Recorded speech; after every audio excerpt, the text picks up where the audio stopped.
ಎಲ್ಲರಿಗೂ ನಮಸ್ಕಾರ. Maitri's cooking and ಕ್ರಿಯೇಷನ್ಸ್ಗೆ ಸ್ವಾಗತ. ಇವತ್ತಿನ ವಿಡಿಯೋದಲ್ಲಿ ಉತ್ತರ ಕನ್ನಡ ಜಿಲ್ಲೆ ಶಿರಸಿ ತಾಲೂಕಿನಲ್ಲಿರುವಂತಹ ವನಸ್ತ್ರೀ ಸಂಸ್ಥೆಯ ರಜತ ಮಹೋತ್ಸವದ ಕಾರ್ಯಕ್ರಮಗಳನ್ನು ನೀವು ನೋಡಬಹುದು. ಈ ಸಂಸ್ಥೆಯು ಸ್ಥಾಪನೆಯಾಗಿ 25 ವರ್ಷಗಳನ್ನು ಪೂರೈಸಿತು ಅನ್ನುವಂತಹ ಖುಷಿಯಿಂದ ಇವರು ಪುಸ್ತಕ ಬಿಡುಗಡೆಯನ್ನು ಕೂಡ ಇಟ್ಕೊಂಡಿದ್ರು. ಪುಸ್ತಕ ಬಿಡುಗಡೆ ಅಂತಂದರೆ ಇಲ್ಲಿ ವನಸ್ತ್ರೀ ಸಂಸ್ಥೆಯ ಮುಖ್ಯವಾದ ಉದ್ದೇಶಗಳಾದಂತಹ ಸಾವಯವ ಪದ್ಧತಿನಲ್ಲಿ ಬೆಳೆದಂತಹ ತರಕಾರಿ ಬೀಜಗಳನ್ನು ಸಂಗ್ರಹಣೆ ಮಾಡೋದು, ಅದನ್ನು ಯಾವ ರೀತಿ ಶೇಖರಣೆ ಮಾಡಿ ಇಡೋದು, ಅದನ್ನು ಯಾವ ರೀತಿಯಲ್ಲಿ ಮರುಬಳಕೆ ಮಾಡೋದು ಅನ್ನೋದರ ಬಗ್ಗೆ ಎಲ್ಲವೂ ಮಹಿಳೆಯರಿಗೆ ಅವರು ತರಬೇತಿಯನ್ನು ಕೊಡ್ತಾರೆ. ಅದೇ ರೀತಿ ನುರಿತ ಮಹಿಳೆಯರಿಂದ ಈ ತರಹ ಮಾಹಿತಿಯನ್ನು ಪಡೆದುಕೊಂಡು ಇಲ್ಲಿ ಹಿತ್ತಲು ಸುತ್ತಲು ಎನ್ನುವಂಥ ಪುಸ್ತಕವನ್ನು ಕೂಡ ಬಿಡುಗಡೆ ಮಾಡಿದರು. ಈ ಪುಸ್ತಕವನ್ನು ಬರೆದಿರೋರು ಅನುಷಾ ಅವರು. ಹಾಗೆ ಆ ಪುಸ್ತಕವನ್ನು ಕೂಡ ನೀವು ಕೂಡ ಕೊಂಡುಕೊಂಡ್ರೆ ನಿಮಗೂ ಕೂಡ ತರಕಾರಿಗಳನ್ನು ಯಾವ ರೀತಿಯಲ್ಲಿ ಬೆಳಿಬಹುದು, ಯಾವ ರೀತಿ ಬೀಜವನ್ನು ಸಂರಕ್ಷಣೆ ಮಾಡಬಹುದು ಅನ್ನೋದರ ಬಗ್ಗೆಯೂ ಕೂಡ ಮಾಹಿತಿ ಸಿಗುತ್ತೆ. ನಿಮಗೂ ಕೂಡ ಅನುಕೂಲ ಆಗುತ್ತೆ. ಹಾಗೆ ಸ್ನೇಹಿತರ, ನೀವು ನನ್ನ ಚಾನಲನ್ನು ಫಸ್ಟ್ ಟೈಮ್ ನೋಡ್ತಾ ಇದ್ದೀರಿ ಅಂತಂದರೆ ದಯವಿಟ್ಟು ಸಬ್ಸ್ಕ್ರೈಬ್ ಮಾಡ್ಕೊಳ್ಳಿ. ವಿಡಿಯೋ ಇಷ್ಟ ಆದರೆ ಲೈಕ್ ಮಾಡಿ, ಶೇರ್ ಮಾಡೋದನ್ನು ಮರಿಬೇಡಿ. ಈ ಸಂಸ್ಥೆಯು ಮಹಿಳೆಯರನ್ನು ಈ ತರಹ ಬೀಜಗಳ ಸಂರಕ್ಷಣೆಯನ್ನೆಲ್ಲ ತರಬೇತಿಯನ್ನು ಮಾಡಿ ಮಹಿಳೆಯರಿಗೆ ಅನುಕೂಲಕರವಾಗುವಂತಹ ಕಾರ್ಯಕ್ರಮಗಳನ್ನು ಹಮ್ಮಿಕೊಳ್ತಾ ಇದೆ.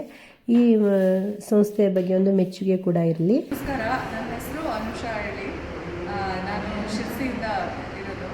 ಇಲ್ಲಿ ವನಸ್ತ್ರೀ ಹೇಳಿ ಒಂದು ಸಂಸ್ಥೆ ಮಹಿಳೆಯರನ್ನೆಲ್ಲ ಶಿರಸಿ, ಸಿದ್ದಾಪುರ ಮತ್ತು ಯಲ್ಲಾಪುರ ತಾಲೂಕಿನ ಮಹಿಳೆಯರನ್ನೆಲ್ಲ ಸೇರಿಸಿ 25 ವರ್ಷದಿಂದ ಬೀಜ ಸಂಗ್ರಹಣೆ ಮತ್ತು ಕೈತೋಟ ಜ್ಞಾನವನ್ನು ಎಲ್ಲರಿಗೂ ಹಂಚೋ ಕೆಲಸ ಮಾಡ್ತಾಯಿದ್ರು. ಈ ಸಂಸ್ಥೆಯಿಂದ ಒಂದು ಪುಸ್ತಕ ಹೊರಗಡೆ ಬರ್ತಾಯಿತ್ತು, ಹಿತ್ತಲು ಸುತ್ತಲು ಹೇಳಿ. ಪುಸ್ತಕ ಮಲೆನಾಡಿನ ಮಹಿಳೆಯರ ಜ್ಞಾನ ಎಲ್ಲ ಕೈತೋಟ ಜ್ಞಾನವೆಲ್ಲ ಒಟ್ಟಿಗೆ ಸಂಗ್ರಹಿಸಿ ಕೊಡುವಂತಹ ಒಂದು ಪುಸ್ತಕ.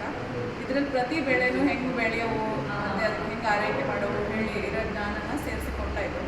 ಆಮೇಲೆ ಮಣ್ಣು, ನೀರು, ಬೀಜ ಸಂಗ್ರಹಣೆ ಅದೆಲ್ಲ ಮಾಡೋದ್ರ ಬಗ್ಗೆ ಜ್ಞಾನ ಇತ್ತು. ಎಲ್ಲರೂ ಓದಿ ಅದ್ರ ಬಗ್ಗೆ ಎಲ್ಲ ತಿಳ್ಕೊಳ್ಳಿ. ಇಳೆಯಿಂದ ಮೊಳಕೆ ಒಡೆವೊಂದು ತಮಟೆಗಳಿಲ್ಲ, ಫಲವಾಗುವುದೊಂದು ತುತ್ತೂರಿದ ನೀಲ್ಲ, ಬೆಳಕೀವ ಸೂರ್ಯಚಂದ್ರರದೊಂದು ಸದ್ದಿಲ್ಲ ಎಂಬಂತೆ ಸಾವಯವ ಬೀಜ ಸಂರಕ್ಷಣೆಯಂತಹ ಅತ್ಯಂತ ಸೂಕ್ಷ್ಮ ಹಾಗೂ ಮಹತ್ವದ ಕೆಲಸವನ್ನು ಮಾಡ್ತಾ ಬಂದಿದೆ ವನಸ್ತ್ರೀ ಸಂಸ್ಥೆ. ಮಹಿಳೆಯರ ದನಿಯಾಗಬೇಕು, ಪರಿಸರ ಹಾಗೂ ಮುಂದಿನ ಪೀಳಿಗೆಗಾಗಿ ಏನಾದರೂ ನೀಡಬೇಕು ಅನ್ನೋ ಅತೀವ ತುಡಿತ ಸುನೀತಾ ರಾವ್ ಅವರದು. ಅಂದು ಅವರು ಬಿತ್ತಿದ ಕನಸಿನ ಬೀಜ ಇಂದು ಮೊಳಕೆಯೊಡೆದು ಮರವಾಗಿ ಹೆಮ್ಮರವಾಗಿ ಬೆಳೆಯುತ್ತಿದೆ. ಅತ್ಯಂತ ಸಶಕ್ತ ಟ್ರಸ್ಟ್ ಹಾಗೂ ಸದಾ ಕ್ರಿಯಾಶೀಲ ಸದಸ್ಯರನ್ನೊಳಗೊಂಡ ವನಸ್ತ್ರೀ ಸಂಸ್ಥೆ ಇಂದು 25 ವರ್ಷವನ್ನು ಪೂರೈಸಿದ ಸಂಭ್ರಮಕ್ಕೆ ಸಿದ್ಧವಾಗಿ ನಿಂತಿದೆ. ಈ ಸಂಭ್ರಮದ ಸವಿನೆನಪಿಗಾಗಿ ವನಸ್ತ್ರೀ ಸದಸ್ಯೆಯರ ಅನುಭವದ ಬುತ್ತಿ ಹಿತ್ತಲು ಸುತ್ತಲೂ ಪುಸ್ತಕ ಬಿಡುಗಡೆ ಕಾರ್ಯಕ್ರಮವನ್ನು ಇಂದು ಇಟ್ಕೊಂಡಿದ್ದೇವೆ. ಹಾಗೂ ನೆಲಮುಗಿಲ ಮಾತು ಎಂಬ ಪುಸ್ತಕದ ಬಿಡುಗಡೆಯೂ ಕೂಡ ಈ ಸಂದರ್ಭದಲ್ಲಿ ನಡೆಯುತ್ತಿದೆ. ನಿಮ್ಮೆಲ್ಲರ ಉಪಸ್ಥಿತಿ ನನಗೆ ಅತೀವ ಸಂತೋಷವನ್ನು ತಂದಿದೆ. ಈಗ ಕಾರ್ಯಕ್ರಮದ ಮೊದಲ ಭಾಗವಾಗಿ ಗಣ್ಯರನ್ನು ವೇದಿಕೆಗೆ ಕರೆಯುವಂಥ ಸಮಯ. ಈ ಕಾರ್ಯಕ್ರಮಕ್ಕೆ ಉದ್ಘಾಟಕರಾಗಿ ಆಗಮಿಸಿದಂತಹ ಶ್ರೀ ವಿಶ್ವೇಶ್ವರ್ ಭಟ್ ಅವರು, ಸಲಹೆಗಾರರು ಕದಂಬ ಮಾರ್ಕೆಟಿಂಗ್ ಸೌಹಾರ್ದ ನಿಯಮಿತ ಶಿರಸಿ, ಇವರು ವೇದಿಕೆಗೆ ಬರಬೇಕು ಅಂತ ಕೇಳ್ಕೊಳ್ತಾ ಇದ್ದೇನೆ.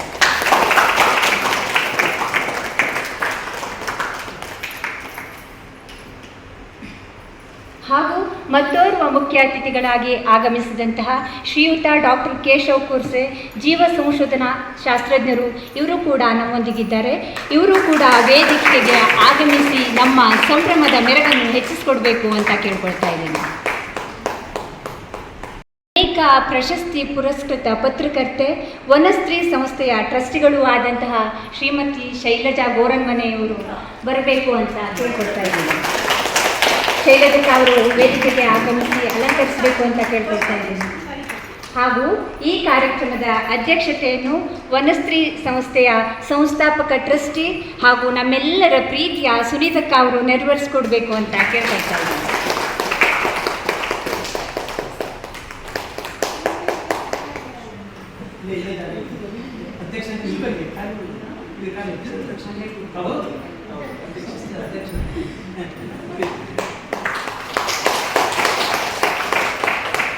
ದಣಿವರಿಯದ ಕೆಲಸಗಾತಿ, ಬಿಡುವಿಲ್ಲದ ಛಲಗಾತಿ, ಸರಳತೆಯ ಸಾಕಾರ ಮೂರ್ತಿಯಂತಿರುವ ವನಸ್ತ್ರೀ ಟ್ರಸ್ಟಿಗಳಾದಂತಹ ಶ್ಯಾಮಲಾ ಅಪ್ಪಿಕೊಪ್ಪ ಅವರು ನಮ್ಮೊಂದಿಗಿದ್ದಾರೆ. ಅವರು ಕೂಡ ವೇದಿಕೆಯನ್ನು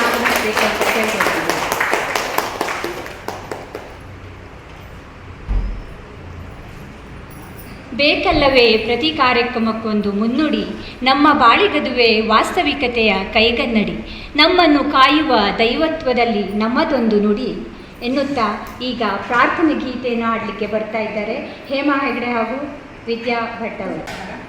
ಶ್ರೀ ಗುರುಭ್ಯೋ ನಮಃ. ಎಲ್ಲಿರೋ ಅಲ್ಲೇ ರವಿ ಶಶಿಯ ಸಂಗಮ, ದೇವಾದಿ ದೇವಗಳ ಸಿರಿ ಸಂಗಮ. ಎಲ್ಲಿ ನೀನೋ ಅಲ್ಲೇ ರವಿ ಶಶಿಯ ಸಂಗಮ, ದೇವಾದಿ ದೇವಗಳ ಸಿರಿ ಸಂಗಮ. ಏಕದಂತ ಓ ಏಕದಂತ, ಏಕದಂತ ಓ ಏಕದಂತ. ಗಜಮುಖನೇ ಗಣಪತಿಯೇ ದಯಾ ಸಾಗರ, ನೀ ನೆಲೆಸಿದ ಮನೆ ಮನದಿ ಮಹಾಸಡಗರ. ಸಂತಸದ ನಿವೇಶನ ಸಂಪದಾಗರ, ಸಂಜೀವಿನಿ ಸಮಾಗಮ ಸದಾ ಸುಮಧುರ. ಏಕದಂತ ಓ ಏಕದಂತ, ಏಕದಂತ ಓ ಏಕದಂತ. ಎಲ್ಲಿ ನೀನೋ ಅಲ್ಲೇ ಶಶಿ ರವಿಯ ಸಂಗಮ, ದೇವಾದಿ ದೇವಗಳ ಸಿರಿ ಸಂಗಮ. ಮಹಿಯೊಳಗೆ ತವ ಕರುಣೆ ಮಹಾಪ್ರೇರಣಾ, ತೋರುತ್ತಿಹುದು ಸಫಲತೆಯ ಸಮಾರಾಧನಾ. ಮಹಿಯೊಳಗೆ ತವ ಕರುಣೆ ಮಹಾಪ್ರೇರಣಾ, ತೋರುತ್ತಿಹುದು ಸಫಲತೆಯ ಸಮಾರಾಧನಾ. ನಿಮಿಷದಲ್ಲಿ ನಿವಾರಣ ಸಕಲ ವೇದನಾ, ಓಂ ಗಂ ಗಣಪತೆ ನಮಃ ನಮೋ ಗಣಪತೆ. ಏಕದಂತ ಓ ಏಕದಂತ, ಏಕದಂತ ಓ ಏಕದಂತ. ಎಲ್ಲಿ ನೀನೋ ಅಲ್ಲೇ ರವಿ ಶಶಿಯ ಸಂಗಮ, ದೇವಾದಿ ದೇವಗಣ ಸಿರಿ ಸಂಗಮ. ದೇವಾದಿ ದೇವಗಣ ಸಿರಿ ಸಂಗಮ, ದೇವಾದಿ ದೇವಗಣ ಸಿರಿ ಸಂಗಮ. ಹಾಡಿದಂತಹ ಹೇಮಾ ಹೆಗಡೆ ಅವರಿಗೆ ಧನ್ಯವಾದಗಳು. ಈಗ ಕಾರ್ಯಕ್ರಮಕ್ಕೆ ಚಾಲನೆಯನ್ನು ವಿಶೇಷ ರೀತಿಯಲ್ಲಿ ಕೊಡಲಿಕ್ಕೆ ಬರ್ತಾ ಇದ್ದಾರೆ ಸ್ವರಚಿತ ಬೀಜಗೀತೆಯೊಂದಿಗೆ ಶ್ಯಾಮಲಾ ಅಪ್ಪಿಕೊಪ್ಪ ಹಾಗೂ ತಂಡ. ಬೀಜದಿಂದ ನಮ್ಮ ಜೀವನ, ಬೀಜದಿಂದ ತೋಟ, ತೋಟದಿಂದ ಊಟ.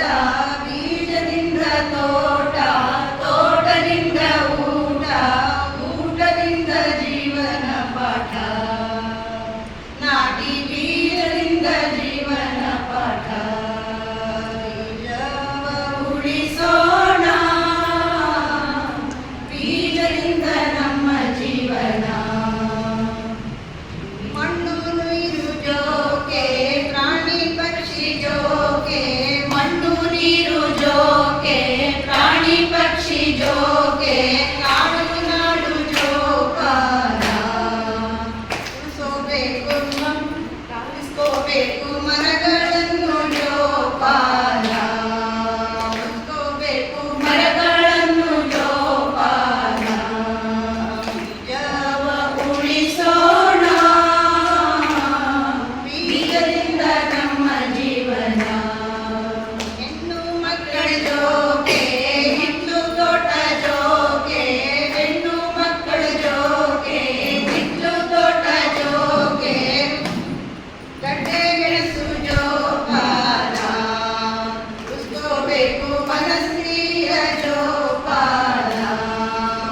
ಪ್ರಾಸ್ತಾವಿಕ ನುಡಿಯನ್ನು ಆಡಲಿಕ್ಕೆ ಬರ್ತಾ ಇದ್ದಾರೆ. ಸದಾ ಸೃಜನಾತ್ಮಕವಾಗಿರುವ ಸಮಾಜಮುಖಿ ಕಾರ್ಯಗಳಲ್ಲಿ ತಮ್ಮನ್ನು ಬಹುವಾಗಿ ತೊಡಗಿಸಿಕೊಂಡಿರುವ ನಮ್ಮೆಲ್ಲರ ಪ್ರೀತಿಯ ಶೈಲಜಕ್ಕ ಅವರು. ಎಲ್ರಿಗೂ ನಮಸ್ಕಾರ. ನಮ್ಮನ್ನು ನಾವೇ ಸ್ವಾಗತಿಸ್ಕೊಳ್ಳೋದು, ಅದ್ರ ಸಂಗತಿಗೆ ನಮ್ಮ ಮನೆಗೆ ಬಂದವರನ್ನು ಸ್ವಾಗತಿಸೋದು ಅಲ್ವಾ? ಹಾಂ, ಈಗ ಇದೊಂಥರ ಮನೆ ಕಾರ್ಯಕ್ರಮ. ಬಂದ್ರ ಹಾಸರಿ ಕುಡಿತ್ರ, ಏನು ಊಟ ಅಲ್ದ, ಆ ಥರ ಮಾಡುವಂಥ ಒಂದು ಕಾರ್ಯಕ್ರಮ. ನಮಗೆ ಇಲ್ಲಿ ಬಂದ ವಿಶೇಷ ಅಂದರೆ ನಮ್ಮ ಬೆನ್ನೆಲುಬಾಗಿ ನಮಗೆ ಮಾರ್ಗದರ್ಶಕರಾಗಿ ನಿಂತಹ ನಮ್ಮ ಏನು ಹೇಳಿ ಹಿತೈಷಿಗಳು ನಮ್ಮೊಂದಿಗಿದ್ದಾರೆ. ಮೊದಲನೆಯದಾಗಿ ನಾನು ವೇದಿಕೆಯ ಮೇಲೆ ಉದ್ಘಾಟಕರಾಗಿ ಬಂದಂತಹ ವಿಶ್ವೇಶ್ವರ ಭಟ್ರು ಅಂದರೆ ಎಲ್ರಿಗೂ ಸಡನ್ನಾಗಿ ಅರ್ಥ ಆಗೋದೇ ಇಲ್ಲ. ಅವ್ರಿಗೇನು ಹೇಳಬೇಕು? ಕದಂಬ ವಿಶ್ವೇಶ್ವರ ಭಟ್ರು ಮಾತ್ರ ಜನರಿಗೆ ಅರ್ಥ ಆಗ್ತದೆ ಅಲ್ಲ? ನಿಜ ನಿಜ ನಿಜ. ಸೊ ಕದಂಬದ ಸಲಹೆಗಾರ, ಮೊದಲು CEO ಆಗಿದ್ದರು, ನಂತರ ಸಲಹೆಗಾರರಾಗಿ ಈಗ ನಾವು ಪ್ರತಿ ವರ್ಷ ಮಲೆನಾಡು ಮೇಳ ಮಾಡ್ತೀವಲ್ಲ, ಇತ್ತೀಚೆಗೆ ಉತ್ತರ ಕನ್ನಡ ಸಾವಯವ ಒಕ್ಕೂಟ ರೈತರ ಜಿಲ್ಲಾ ಉತ್ತರ ಕನ್ನಡ ಸಾವಯವ ರೈತರ ಒಕ್ಕೂಟದ ಅಧ್ಯಕ್ಷರಾಗಿಯೂ ಇದ್ದಾರೆ. ಅವರು ನಮಗೆ ಬೆನ್ನೆಲುಬಾಗಿ ಸಾಕಷ್ಟು ಸಂದರ್ಭಗಳಲ್ಲಿ ನಮ್ಮನ್ನು ಮುನ್ನಡೆಸಿದ್ದಾರೆ. ಅವರನ್ನು ತುಂಬ ಪ್ರೀತಿಯಿಂದ ಈ ಕಾರ್ಯಕ್ರಮಕ್ಕೆ ಮುಂದೆಯೂ ನಮ್ಮೊಂದಿಗಿರಿ ಅಂತ ಹೇಳ್ತಾ ಕೆಲಸ ಕಾರ್ಯಗಳನ್ನು ಜವಾಬ್ದಾರಿಯನ್ನು ತಿಳಿಸಿ ಪ್ರಾಸ್ತಾವಿಕ ನುಡಿಯನ್ನು ಮುಗಿಸಿದಂತಹ ಶೈಲಜಕ್ಕ ಅವರಿಗೆ ಧನ್ಯವಾದಗಳು. ಈಗ ಕಾರ್ಯಕ್ರಮದ ಮುಖ್ಯ ಘಟ್ಟ, ಕಾರ್ಯಕ್ರಮದ ಉದ್ಘಾಟನೆಯನ್ನು ಉದ್ಘಾಟಕರಾಗಿ ಬಂದಿರುವಂತಹ ಶ್ರೀಯುತ ವಿಶ್ವೇಶ್ವರ ಭಟ್ ಹಾಗೂ ವೇದಿಕೆಯ ಮೇಲಿರುವ ಎಲ್ಲ ಗಣ್ಯರು ಸೇರಿ ನೆರವೇರಿಸಿಕೊಡ್ಬೇಕು ಅಂತ ಕೇಳ್ಕೊಳ್ತಾ ಇದ್ದೀನಿ.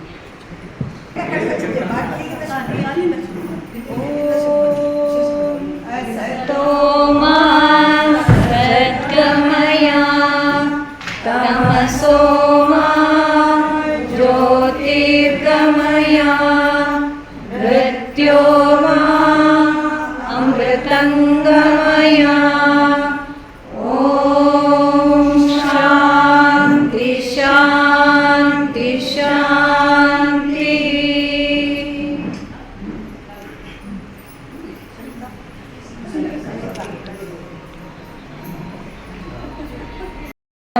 ಪ್ರೀತಿಯಿಂದ ಪ್ರೀತಿ ಬೆಳೆಸಲು, ಮನಸ್ಸಿನ ಕತ್ತಲೆಯನ್ನು ಓಡಿಸಲು ಎಂಬಂತೆ ದೀಪ ಬೆಳಗುವುದರ ಮೂಲಕ ಕಾರ್ಯಕ್ರಮಕ್ಕೆ ವಿದ್ಯುಕ್ತ ಚಾಲನೆಯನ್ನು ಕೊಟ್ಟಂತಹ ನಿಮಗೆಲ್ಲರಿಗೂ ಕೂಡ ಧನ್ಯವಾದಗಳು. ಈಗ ಕಾರ್ಯಕ್ರಮದ ಮುಖ್ಯ ಘಟ್ಟ, ನಾವು ಎಲ್ಲರೂ ಅತ್ಯಂತ ಕುತೂಹಲದಿಂದ ಕಾಯ್ತಾ ಇರುವಂತಹ ಪುಸ್ತಕ ಬಿಡುಗಡೆ ಸಮಾರಂಭ.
ಮೂಲಕ ಎಲ್ಲರೂ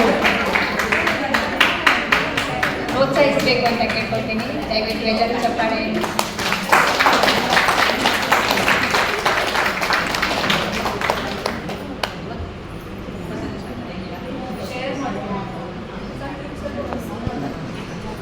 ಆಗಿರ್ತದೆ.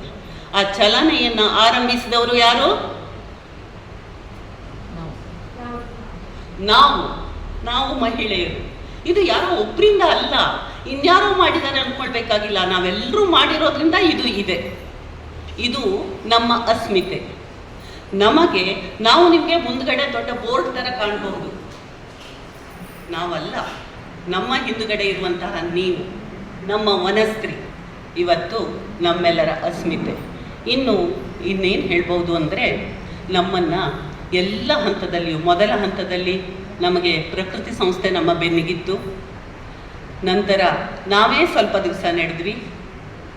ಮತ್ತು ಈಗ ಕೆಲವಷ್ಟು ವರ್ಷಗಳಿಂದ ನಮಗೆ ನಮ್ಮ ವಿಶ್ವೇಶ್ವರ ಭಟ್ಟರ ಮಾರ್ಗದರ್ಶನ ಮತ್ತು ಬೇರೆ ಬೇರೆ ವ್ಯಕ್ತಿಗಳ ಮಾರ್ಗದರ್ಶನದಲ್ಲಿ ನಾವು ಇನ್ನಷ್ಟು ಸುಸಜ್ಜಿತರಾಗಿ ನಡೆಯುವಂತಹ ಒಂದು ಬದುಕನ್ನು ಕಾಣ್ತಾ ಇದ್ದೇವೆ. ಇನ್ನಷ್ಟು ಚೆನ್ನಾಗಿ ನಡೆಯೋಣ. ಈ ಪುಸ್ತಕದ ಉದ್ದೇಶವು ಕೇವಲ ಅದು ಪುಸ್ತಕ ಅಲ್ಲ, ಅದರೊಳಗೆ ನಾನು ಪ್ರಸ್ತಾವನೆಯನ್ನು ನಾನು ಬರೆದಿದ್ದೇನೆ. ಸಾಧ್ಯ ಆದರೆ ಅದು ಒಂದು ಸಲ ನೀವು ಓದ್ಕೊಳ್ಳಿ. 30ರ ದಶಕದಲ್ಲಿ ನಾವೆಲ್ಲರೂ ನಮ್ಮ ದೇಶ ಬರಗಾಲದ ಒಂದು ನೆಲೆಯಲ್ಲಿ ಇದ್ದಾಗ ಹೇಗಿತ್ತು ಅನ್ನೋದನ್ನು ಶ್ರೀಯುತ ವಿ ಟಿ ಹೆಗಡೆಯವರು, ನಾನು ಅವರ ಪುಸ್ತಕಕ್ಕಾಗಿ ಬರೆಯುವಾಗ ಅವರ ಜೊತೆ ಅವರು ಹೇಳಿದರು. ಅವರ ಶಬ್ದದೊಂದಿಗೆ ನನ್ನನ್ನು ಒಂದಿಷ್ಟು ಸೇರಿಸಿ ನಮ್ಮ ಪರಿಕಲ್ಪನೆಯನ್ನು ವಿಸ್ತಾರವಾಗಿ ಅದರೊಳಗೆ ಪ್ರಸ್ತಾಪಿಸಿದ್ದೇನೆ, ಟೀಮ್ ವನಸ್ತ್ರೀಯ ಹೆಸರಿನಲ್ಲಿ. ಅದನ್ನು ನಮ್ಮ ಬದುಕಿನ ಉಸಿರನ್ನಾಗಿ ಮುಂದುವರಿಸ್ಕೊಳ್ಳೋಣ ಅಂತ ಹೇಳ್ತಾ ಪ್ರಸ್ತಾವನೆ ಉದ್ದಾಯಿತು. ಇನ್ನು ನಿಮ್ಮನ್ನಂತೂ ನನಗೆ ಪರಿಚಯಿಸೋದಕ್ಕೆ ನೀವೆಲ್ಲರೂ ನಿಮ್ಮ ಗುಣದಿಂದಲೇ ಪರಿಚಯಿಸ್ಕೊಂಡಿದ್ದೀರಿ.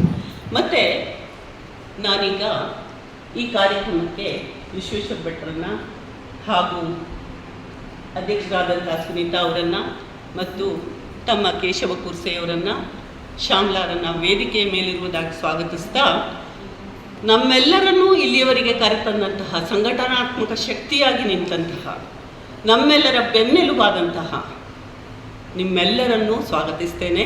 ಇದ್ರ ಮಧ್ಯೆ ನನಗೆ ಖುಷಿ ಕೊಡ್ತಾ ಇರೋದು, ನಮ್ಮ ಅತ್ಯಂತ ಹಿರಿಯ ಸದಸ್ಯೆ ವೇದಕಾಲ್ ಬಂದಿದ್ದಾರೆ ನೀರಿನಲ್ಲಿ, ಅವರನ್ನು ಸಹ ಸ್ವಾಗತಿಸ್ತೇನೆ. ಹಾಗೂ ನಮ್ಮ ಇದರಿಂದ ಎಲ್ಲಿ ಹೇಳಿ ಸುನೀತಾ, ನನ್ನ ಪ್ರೀತಿಯ ಸುನೀತಕ್ಕ ಅವರು.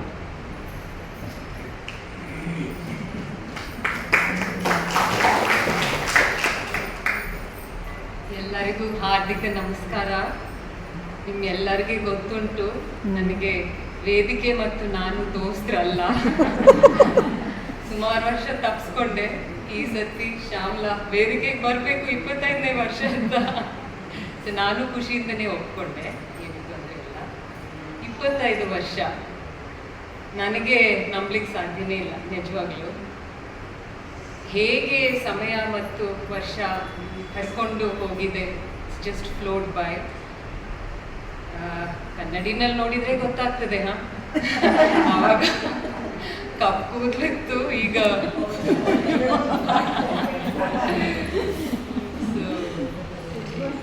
ಸುಮಾರು ನೆನಪಿದೆ. ಇದು ಅಂದರೆ ವೇದಿಕೆಯಲ್ಲಿ ಅಷ್ಟೊಂದು ಶೇರ್ ಮಾಡಲಿಕ್ಕೆ ಕಷ್ಟ. ಒಂದು ಪುಟ್ಟ ಕನಸಿತ್ತು, ಸಣ್ಣ ಸಣ್ಣ ಹೆಜ್ಜೆ ಇಟ್ಕೊಂಡು. ಕೆಲವು ಟೈಮ್ ದಾರಿನೇ ಇರಲಿಲ್ಲ. ಹೋಗಿ ಹೋಗಿ ಹೋಗಿ ಉತ್ಸುಕತೆ ಇತ್ತು ಮತ್ತು ಭರವಸೆ ಇತ್ತು. ಮತ್ತು ಹೋಗ್ತಾ ಹೋಗ್ತಾ ಹೋಗ್ತಾ ವೇದಕ ಹೇಳಿದ ಪ್ರಕಾರ ನೀರಿನಲ್ಲಿನಲ್ಲಿ ಹುಟ್ಟಿದ್ದು ಇದು.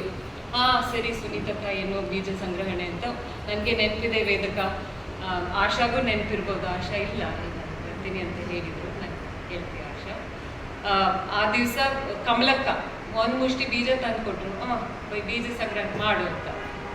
ಆ ಕಡೆಗೆ ಗೊತ್ತಾಯ್ತು ಆ ದಿವಸ ಮಾರ್ಚ್ 8 ಅಂತ, 25 ವರ್ಷ ಹಿಂದೆ. ಆಮೇಲೆ ಬೈ ಕೋಇನ್ಸಿಡೆನ್ಸ್ ಅಷ್ಟೇ.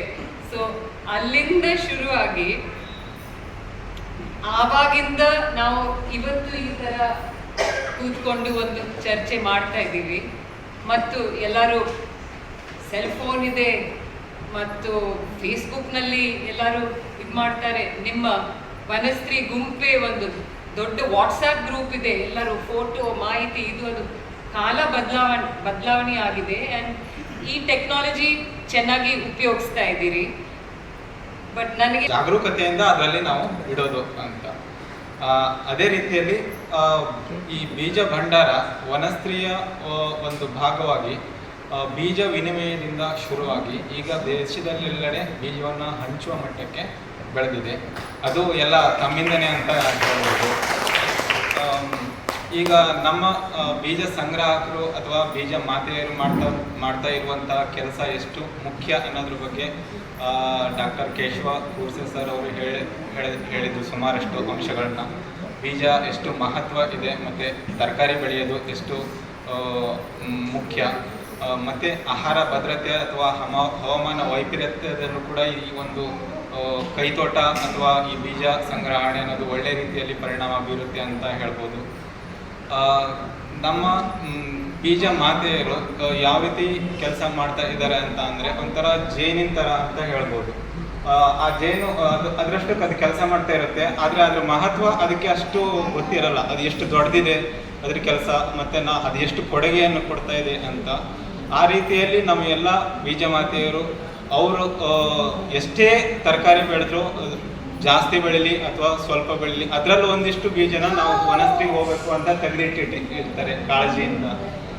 ಅದು ಬಹಳ ಮುಖ್ಯ ಕೊಡುಗೆಯಾಗಿದೆ ಅಂತ ಹೇಳ್ಬೋದು ನಮ್ಮ ಒಂದು ಸಮಾಜಕ್ಕೆ ಅಥವಾ ಪರಿಸರಕ್ಕೆ ಅಥವಾ ಮುಂದಿನ ಪೀಳಿಗೆಗೆ.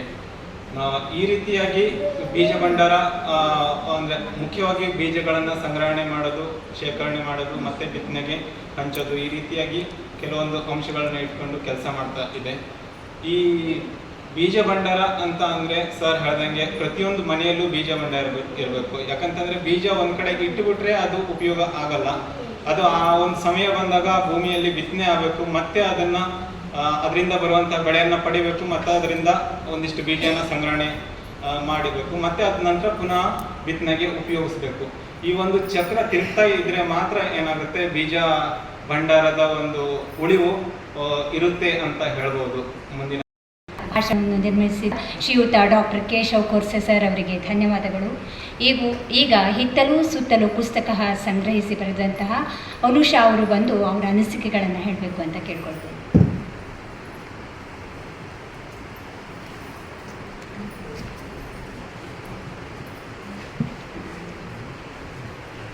ಇಲ್ಲಿ ನೆರೆದಿರ ಎಲ್ಲರಿಗೂ ನಮಸ್ಕಾರ. ವೇದಿಕೆ ಮೇಲಿರುವ ಗಣ್ಯರೇ, ಬಂದಿರುವ ಅತಿಥಿಗಳೇ, ಪತ್ರಕರ್ತರೇ, ವನಸ್ತ್ರೀಯ ಎಲ್ಲ ಅಕ್ಕಂದ್ರೆ, ಇವತ್ತಿನ ಈ ಕಾರ್ಯಕ್ರಮದಲ್ಲಿ ನಿಮ್ಮನ್ನೆಲ್ಲ ನೋಡಿ ನನಗೆ ತುಂಬ ಸಂತೋಷ ಆಗ್ತಿದೆ. ಮತ್ತು ಈ ಪುಸ್ತಕವನ್ನು ಬರೆಯಲಿಕ್ಕೆ ಅವಕಾಶ ಮಾಡಿಕೊಟ್ಟಿದ್ದಕ್ಕೆ ನಿಮ್ಮೆಲ್ಲರ ಪರವಾಗಿ ನನಗೆ ತುಂಬ ಸಂತೋಷ ಮತ್ತು ನಿಮಗೆಲ್ಲ ತುಂಬ ಕೃತಜ್ಞತೆಗಳು. ನಿಮ್ಮ ಅನುಭವಗಳನ್ನು ಹೆಕ್ಕಿ ಸಂಗ್ರಹ ಮಾಡಿ ಬರೆದಿರುವ ಪುಸ್ತಕ ಇದು. 25 ವರ್ಷಗಳಿಂದ ವನಸ್ತ್ರೀ ಏನು ಕೆಲಸ ಮಾಡ್ಕೊಂಡು ಬಂದಿದೆ ಅದರ ಸಾರ ಸಂಗ್ರಹ ಇದು. ಇದಕ್ಕೆ ಒಂದು ನಿಮಿತ್ತ ನನ್ನ ಕೈಯಿಂದ ಆಗಿದೆ. ಇದರಿಂದ ನಾನು ತುಂಬ ಆಭಾರಿಯಾಗಿದ್ದೇನೆ ನಿಮಗೆಲ್ಲ. ನೀವೆಲ್ಲರೂ ನಿಮ್ಮ ಅನುಭವಗಳನ್ನ ನನ್ನ ಜೊತೆ ಹಂಚಿಕೊಂಡು ಈ ಪುಸ್ತಕದಲ್ಲಿ ಶೇಖರಣೆ ಮಾಡಲಿಕ್ಕೆ ಕೊಟ್ಟಿದ್ದಕ್ಕೆ ನನ್ನಿಂದ ನಿಮಗೆ ಅತ್ಯಂತ ಹೃದಯಪೂರ್ವಕ ಧನ್ಯವಾದಗಳು ಎಲ್ಲರಿಗೂ. ಮತ್ತು ಈ ಪುಸ್ತಕ ಬರೆದಿದ್ದು ನನಗೆ ಅತ್ಯಂತ ಜಾಸ್ತಿ ಪರ್ಸ್ನಲ್ ಆಗಿ ವೈಯಕ್ತಿಕವಾಗಿ ತುಂಬ ಕಲಿಕೆ ಕೂಡ ಆಗಿದೆ ಈ ಸಮಯದಲ್ಲಿ. ಅದರಿಂದಾಗಿ ನಾನು ಈ ಪುಸ್ತಕ ಬರೆಯೋ ಸಮಯದಲ್ಲಿ ಏನೇನಾಯಿತು ಅನ್ನೋದನ್ನು ಸ್ವಲ್ಪ ಶೇರ್ ಮಾಡ್ಕೊಳ್ಳಿಕ್ಕೆ ಇಷ್ಟಪಡ್ತೇನೆ ನಿಮ್ಮ ಜೊತೆಗೆ. ಸುಮಾರು 2 ವರ್ಷದ ಹಿಂದೆ ಈ ಪುಸ್ತಕವನ್ನು ಮಾಡಬೇಕು ಅಂತ ಸುನೀತಕ್ಕ ಅವರು ಡಿಸ್ಕಸ್ ಮಾಡಿದರು. ನನಗೆ ತುಂಬ ಹುರುಪಿತ್ತು. ಯಾಕೆ ಅಂದರೆ ನಮ್ಮೆಲ್ಲರ ಮಹಿಳೆಯರ ಜೊತೆ ಮಾತಾಡಿ ನಾನು ಚಿಕ್ಕ ವಯಸ್ಸಿಂದ ನೋಡಿ ಬಂದಿರುವಂತಹ ಹಿತ್ತಲ ಬಗ್ಗೆ ಒಂದು ಪುಸ್ತಕವನ್ನು ಸಂಗ್ರಹಣೆ ಮಾಡೋದು ಎಷ್ಟು ಖುಷಿ ವಿಚಾರ ಅಂತ ನನಗೆ ಅನ್ನಿಸ್ತು. ಹಾಗಾಗಿ ನಾವು ಒಂದು ಹುರುಪಿನಿಂದ ಶುರು ಮಾಡಿದ್ವಿ ಕೆಲಸ ಮಾಡಲಿಕ್ಕೆ. ಆಮೇಲೆ ಕೆಲವೊಂದು ವಿಘ್ನಗಳು ಬಂತು, ಮಧ್ಯದಲ್ಲಿ ನಿಂತು ಮತ್ತೆ ಕೆಲಸ ಎಲ್ಲ ಶುರುವಾಯಿತು. ಆದರೆ ಪ್ರತಿ ಮಹಿಳೆಯರಲ್ಲಿ ನಾವು ಮಾತಾಡಿ ಅವರು ಏನು ವಿವರ ಕೊಟ್ಟಿದ್ದಾರೆ ಅದನ್ನೆಲ್ಲ ಶೇಖರಣೆ ಮಾಡಿದ್ದು ತುಂಬ ಸಂತೋಷದ ವಿಷಯ. ಸುನೀತಕ್ಕ ಇದರಲ್ಲಿ ಪ್ರತಿಯೊಂದು ಹೆಜ್ಜೆಯಲ್ಲೂ ನನಗೆ ಕೈ ಹಿಡಿದು ನಡೆಸ್ಕೊಂಡು ಹೋದರು. ಅವರ ಮಾರ್ಗದರ್ಶನ ಮತ್ತು ಪ್ರತಿಯೊಂದು ಏನು ಸೇರಿಸ್ಬೇಕು, ಏನು ತೆಗಿಬೇಕು, ಯಾವುದನ್ನು ಹೇಳಬೇಕು, ಇದೆಲ್ಲನೂ ನನಗೆ ತುಂಬ ಜಾಸ್ತಿ ಮಾರ್ಗದರ್ಶನ ಮಾಡಿರೋದು. ಇದರಲ್ಲಿ ಕೈ ಹಿಡಿದು ನಡೆಸಿದೋದು ಅಂತಲೇ ಹೇಳಬೇಕು, ಅದು ಸುನೀತಕ್ಕ. ಆಮೇಲೆ ಪ್ರತಿಯೊಂದು ಏನು ಸಮಸ್ಯೆ ಬರಲಿ, ಅನುಮಾನ ಬರಲಿ, ನಮಗೆ ಯಾವಾಗಲೂ ಪ್ರಶ್ನೆ ಬಂದಾಗ ಕೇಳಲಿಕ್ಕೆ ಶೈಲಜಕ್ಕ ಮತ್ತು ಶ್ಯಾಮಲಕ್ಕ ಯಾವಾಗಲೂ ಇದ್ದರು. ಅವ್ರ ಹತ್ರ ಯಾವಾಗ ಬೇಕಾದರೂ ನಾವು ಅನುಮಾನ ಬಂದರೆ ಈ ಥರ ಮಾಡಬೇಕಾ ಅಂತ ಬಂದರೆ ಕೇಳ್ಬೋದಿತ್ತು. ಮತ್ತು ಸಂತೋಷ್ ಕೂಡ ಯಾವ ಸಮಯದಲ್ಲಿ ಏನು ಬೇಕು ಅಂತ ಕೇಳಿದರೆ ಯಾವಾಗಲೂ ನಮಗೆ ಸಹಾಯ ಮಾಡ್ತಿದ್ರು. ನನಗೆ ಇದರಲ್ಲಿ ಕೆಲವೊಂದು ತರಕಾರಿಗಳ ಬಗ್ಗೆ ಗೊತ್ತಿತ್ತು, ನನ್ನ ಅಮ್ಮ ಹಿತ್ತಲು ಚಿಕ್ಕ ವಯಸ್ಸಿಂದ ನೋಡಿ. ಆದರೆ ಮಣ್ಣು, ನೀರು ಮತ್ತು ಬೀಜಗಳು ಸಂಗ್ರಹ ಮಾಡೋದು, ಕೆಲವೊಂದು ಅಡಿಗೆ ಮತ್ತು ನಮ್ಮ ಮಲೆನಾಡಿಗೆ ಸೇರಿದಂತಹ ತುಂಬ ಚಿಕ್ಕ ಚಿಕ್ಕ ವಿಷಯಗಳು, ಮಲೆನಾಡಿನ ತುಂಬ ಸ್ಪೆಷಲ್ ವಿಷಯಗಳು ಈ ಪುಸ್ತಕವನ್ನು ಸಂಗ್ರಹ ಮಾಡೋ ಟೈಮಲ್ಲಿ ನನಗೆ ಗೊತ್ತಾಯಿತು. ಆಮೇಲೆ ಈ ಸಮಯದಲ್ಲಿ ನಮ್ಮ ಕರ್ನಾಟಕದ ತುಂಬ ಫೇಮಸ್ ವಿಖ್ಯಾತರಾದ ಪರಿಸರ ಮತ್ತು ಸಾಹಿತ್ಯಿಕ ವ್ಯಕ್ತಿಗಳ ಜೊತೆ ಕೂಡ ಕೆಲಸ ಮಾಡೋ, ಅಂದರೆ ಅವರ ಫೀಡ್ಬ್ಯಾಕ್ ಕೇಳೋದು ಮತ್ತು ಅವರದ್ದು ರೆಸ್ಪಾನ್ಸ್ನ ಕೇಳೋ ಸಂದರ್ಭ ಬಂತು. ಶ್ರೀಯುತ ಅಂತ ಅಂದ್ರೆ ನೋಡಿದ್ರೆ ಅಷ್ಟು ಖುಷಿ. ಇವತ್ತು ಸುನೀತಕ್ಕೆ ಬಂದ ತಕ್ಷಣ ಯಾರೋ ಒಬ್ರು ಸಸ್ಪೆನ್ಸ್ ವ್ಯಕ್ತಿಗಳು ಬರ್ತಾ ಇದ್ದಾರೆ, ಒಂದು ಸ್ವಲ್ಪ ನಮ್ಮಲ್ಲಿ ಇದು ಬಿಟ್ಬಿಟ್ಟಿದ್ರು, ಯಾರಾಗಿರ್ಬೋದು ಅಂತ. ಇವ್ರು ಬಂದ ತಕ್ಷಣ ಗೊತ್ತಾಯ್ತು ಇವರಿಗೆ ಅಂತ. ಹಾಗೆ ನಮಿಟಕ್ಕ ಅವರಿಗೂ ಆ ಕಾರ್ಯಕ್ರಮಕ್ಕೆ ಬಂದಿದ್ದಕ್ಕೆ ಪ್ರೀತಿಪೂರ್ವಕ ನಮನಗಳು. ಇನ್ನು ವೇದಕ್ಕನ ಬಗ್ಗೆ ಎಲ್ಲರಿಗೂ ಗೊತ್ತಾ ಇದೆ. ನಾನು ಹೇಳಿದ್ರೆ ಅದು ತೀರಾ ಅಲ್ಪ ಆಗ್ಬಿಡುತ್ತೆ. ನಾನು ವೇದಕ್ಕ ಹಾಗಿದ್ರು ಹಿಂಗಿದ್ರು ಅಂತ ಅಷ್ಟಿಗೂ ಗೊತ್ತಿದೆ ಅವ್ರ ಬಗ್ಗೆ, ಏನೂ ಹೇಳೋ ಅಗತ್ಯಗಳೇ ಇಲ್ಲ. ಅವರು ನಮ್ಮ ಒಂದು ವನಸ್ತ್ರೀ ಹಿರಿಯ ಅಕ್ಕನಾಗಿ ಮಾರ್ಗದರ್ಶನವನ್ನು ಕೊಡ್ತಾ ಇದ್ದಾರೆ. ಅವರಿಗೂ ಕೂಡ ಪ್ರೀತಿಪೂರ್ವಕ ನಮನಗಳು. ಇನ್ನು ಹಿತ್ತಲು ಸುತ್ತಲು ಪುಸ್ತಕ ಬರುವಂಥ ಹಿರಿಯ ಸದಸ್ಯ ಅನುಷಾರ್, ನಾನು ಇವತ್ತು ನೋಡಿದ್ದೆ ಅವ್ರನ್ನ ಇವತ್ತು ಫಸ್ಟು ಕೇಳಿದ್ದೆ. ವನಸ್ತ್ರೀ ವಾಟ್ಸಪ್ ಗ್ರೂಪಲ್ಲೂ ಅವ್ರ ಬಗ್ಗೆ ನೋಡಿದ್ದೇನೆ, ಮತ್ತು ಅವ್ರ ತಾಯಿಗಳೂ ಒಂದು ಸತಿ ಭೇಟಿಯಾಗಿದ್ದೆ. ಅವರು ಅತ್ಯಂತ ನಮ್ಮದೆಲ್ಲ ಅನುಭವಗಳನ್ನೆಲ್ಲ ಮಾಡಿ ಪುಸ್ತಕವನ್ನು ಪ್ರಕಟ ಮಾಡಿಕೊಡ್ತಾರೆ. ಹಿಂದೆ ಹೆಚ್ಚು ಪುಸ್ತಕ ಪ್ರಕಟ ಅಂದರೂ ಸಸಾರಲ್ಲ, ಅದು ಎಷ್ಟು ಕಷ್ಟ ಅಂತ ಮಾಡಿದವರಿಗೆ ಗೊತ್ತು. ಅಂದರೆ ಅದನ್ನು ಸರಿಯಾಗಿದ್ದು ಮಾಡೋದನ್ನ ಅಂಥದ್ದು ಕಾರ್ಯವನ್ನು ನಿರ್ವಹಿಸಿದಂಥ ಅನುಷಾ ಹೆಗಡೆ ಅವರಿಗೂ ಪ್ರೀತಿಪೂರ್ವಕ ನಮನಗಳು. ಇನ್ನು ವನಶ್ರೀ ಸದಸ್ಯರಿಗೆಲ್ಲ ಪ್ರೀತಿಪೂರ್ವಕ ತಮ್ಮ ಅಂದರೆ ಸಂತೋಷ.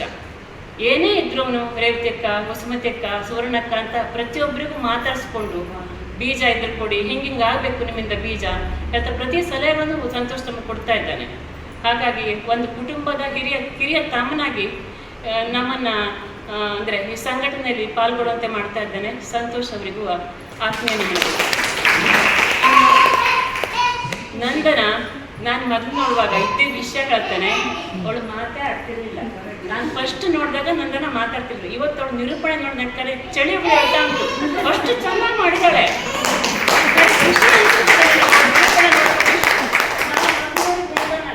ಇವತ್ತಿನ ಅಷ್ಟು ಖುಷಿ ಅನ್ಸ್ಬಿಟ್ಟಿದೆ. ಅದಕ್ಕೆಲ್ಲ ಕಾರಣ ಇವತ್ತಿನ ಈ ವಿಡಿಯೋವನ್ನು ನೀವೆಲ್ಲ ನೋಡಿದ್ರಲ್ಲ ಸ್ನೇಹಿತರೆ, ನಿಮಗೆಲ್ಲ ಖಂಡಿತ ಇಷ್ಟ ಆಯಿತು ಅಂತ ಅನ್ಕೋತಾ ಇದ್ದೀನಿ. ಮತ್ತೆ ಮುಂದಿನ ಮತ್ತೊಂದು ಹೊಸ ವಿಡಿಯೋ ಜೊತೆಗೆ ನಿಮ್ಮ ಮುಂದೆ ಬರ್ತೀನಿ. ಅಲ್ಲಿ ತನಕ ಬಾಯ್, ಟೇಕ್ ಕೇರ್.